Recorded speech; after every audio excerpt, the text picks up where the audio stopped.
You know, we spoke to the director of the budget office a couple of days ago, and we asked him about this issue of taxation. We've had taxes being paid in the country over and over again, but it looks as if they're not completely accounted for. Now, but this 2015 economy is going to be running on the taxation, more taxes. Expected. But he said, if I still remember what he said correctly, he said, this is long term, not immediate. But what do you see happening in the immediate future? I know for sure that the 10% on importation of private jets is going to be immediate. You bring in your jet, you pay. 1% mansion tax on Abuja is going to be immediate. 3% taxes laid on first class and business tickets will be immediate.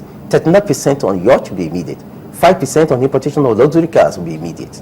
We're talking of people who will import a single car, 250 million naira. These same people also have about 10 million naira to bribe the system to forget the taxes. They are the ones that also get the waivers. It is when it comes to you and I that we have to pay poll tax from our salary, which is taken from, is deducted from source. That's when it is easier for government. So you're saying that is the reality? The reality. That's it. You don't base your budget. Budgets ought to have a predictive value, the capacity to be able to say that no matter what, all scenarios factored into that calculus, we will get not less than this. But this is based upon an assumption that Nigerians will now faithfully pay taxes. Should the benchmark, if the benchmark had been taken lower, would that have made any difference? On this platform, about a month ago, I did say that the realistic benchmark for oil, our own Bonnie Light, is $50. Not $65. Why 50? Now, even that's $65, you know that even right now, today, oil sells for less than $65. Oscillating between 61 and 63 if it is Brent crude, or if it is Bonnie Light, maybe around $63.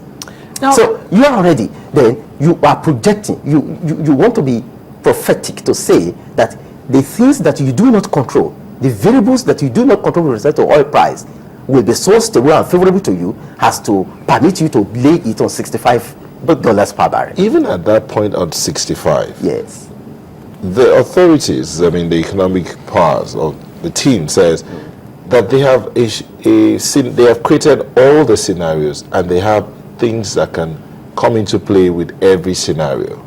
This is a country, and no one can begin to play the role of the rocket scientist.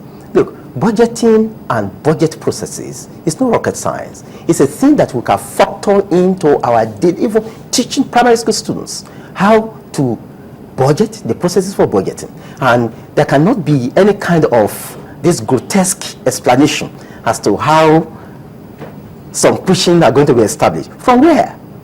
From where? We know the sources of income of the Nigerian nation. We know where it comes from. We know it is essentially oil-driven, and we know something is wrong with that oil.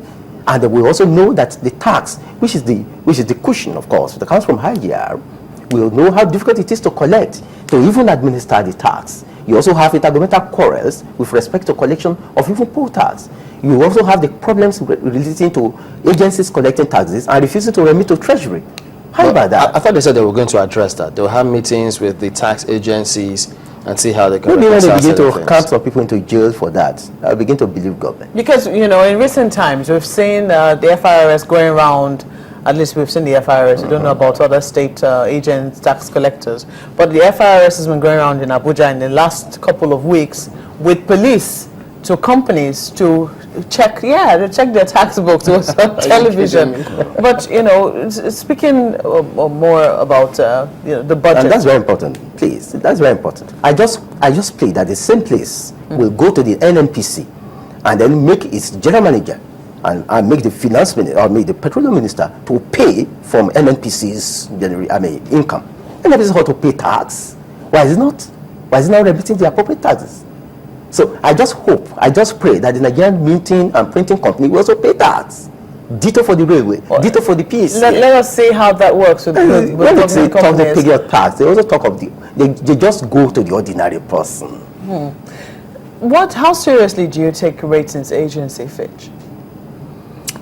Well, yes. If you factor into the capitalist orientation, yes, fairly significant, can be believed. at times. Because yesterday, Fitch came out with the prediction that the prices of oil will still go up to about $80 per barrel. And the federal government says that they put their benchmark at $65. It might look a little optimistic now, considering the prices, the current prices that we have in the market. But Fitch says that they expect that the price of oil will go up to $80, and the federal government is saying that they put it at 65 because of the predictions, not because of Fitch predict. They didn't say specifically Fitch's prediction, but they said that, you know, other variables, and from what they can see, they think that this is just a temporary setback, and the price of oil will still pick up. That's the reason why they have set it at $65 per barrel. I would rather that the finance minister of Nigeria will follow history, evidence of history, rather than follow Fitch. I cannot find a justification for following one kind of Fitch predictions in this regard. When oil prices fall at the international market, they fall based upon the political economy of the oil market itself. It's a combination not just of economic factors, but also of political issues. Has Russia left Ukraine? Has the annexation of Crimea been addressed? That's part of it. The fall in oil prices is actually one of the reasons, one of the instruments by which the international finance capital intends to punish Russia. And unless Russia backs out of Crimea and stops supporting the rebels in Ukraine, they're going to find the oil falling. But how come OPEC and Saudi Arabia think that before the end of next year, you will see price of crude oil go above $70 per barrel? Well, if they are to prophets and they are praying, because they won't cut production. If it's a prayer, well, yes, prayers, yes. Well, they also have been based on certain variables. Okay, they will say. But then in Nigeria, when we base our hold on variables outside of our realities, I don't think it's real. I don't think it's safe. At any rate, what is going to cost you?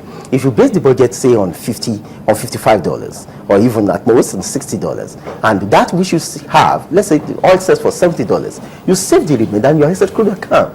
The excess crude account has shown, the finance minister has shown that the excess crude account can be useful in periods that are difficult, such as we do have now.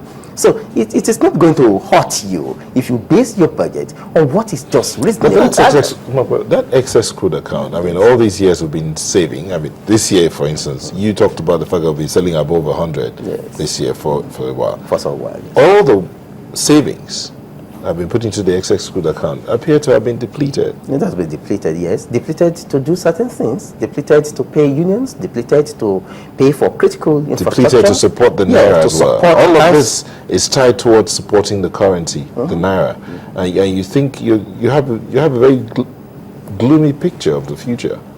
Yes, I'm not optimistic about this budget at all. The reason is that it is actually not based upon what is on the ground.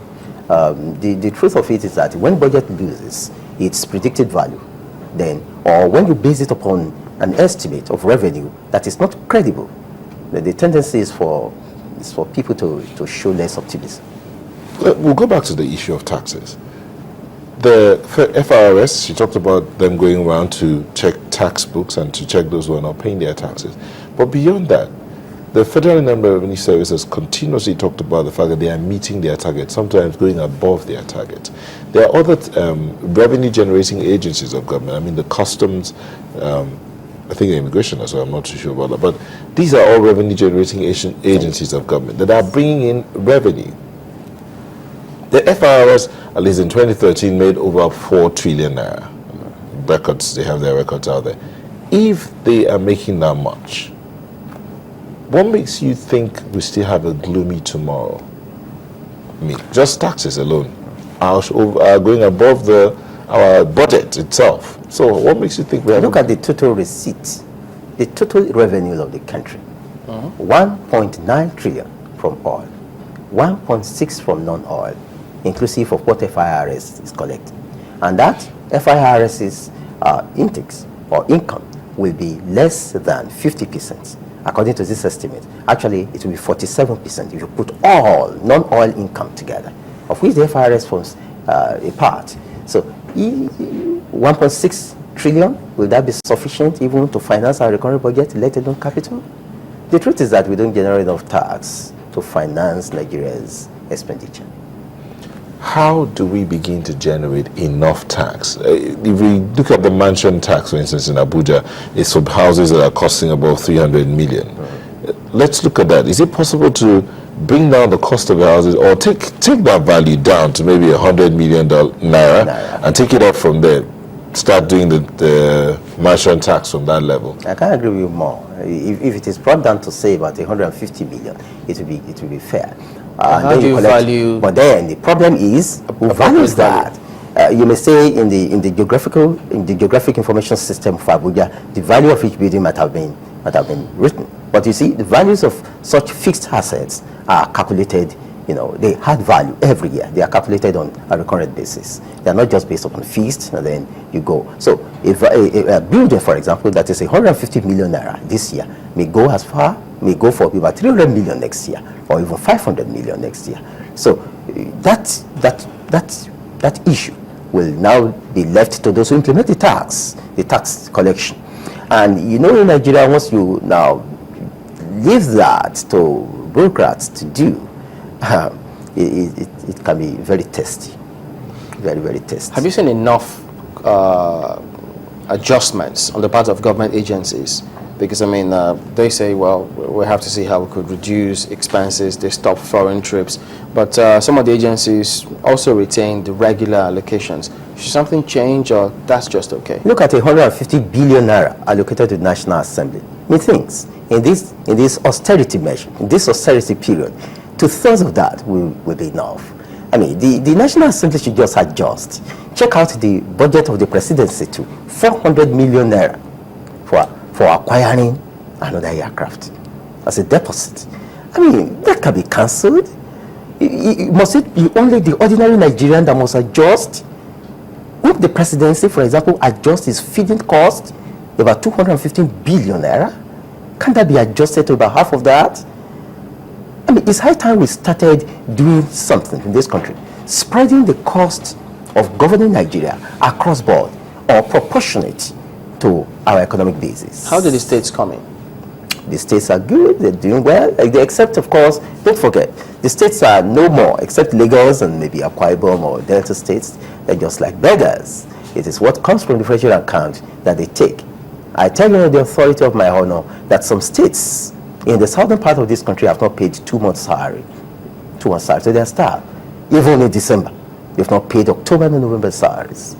Wow. So, how do you do that? Okay, that's where we'll have to let it go. Thank you for coming on this morning. Dr. Tunji Ogunyemi is a budget historian. We've been looking at... I beg your pardon. Tunji Ogunyemi. Talking about the 2015 budget proposal. We're back after this break. Join us again.